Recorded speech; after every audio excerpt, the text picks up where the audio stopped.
Bashkia e Shkodrës ka vijuar ndërhyrjet për lirimin e hapësirave publike të zëna në mënyrë të paligjshme përgjatë vijës bregdetare të Velipojës. Prej orëve të para të mëngjesit të së dielës, strukturat e policisë bashkiake zbarkuan në terren për të ndaluar çdo tentativë të zaptimit të hapësirës publike dedikuar përpushuesit. Në kuadër të këtij operacioni janë vendosur gjoba administrative dhe janë sekuestruar çadra e shezllone të vendosura në kundërshtim me rregullat. Drejtori i policisë bashkiake Semi Rustemi theksoi se kjo fushat do të vazhdojë pa ndërprerje gjatë të gjithë sezonit turistik.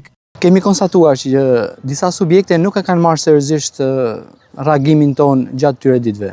Siç e shikoni, sot, që në orët e para të mëngjesit, ne kemi konstatuar një subjekt i cili ka zaptuar pjesën publike të plazhit.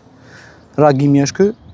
Janë sekuestruar një numër i madh çadrash dhe shezllonesh.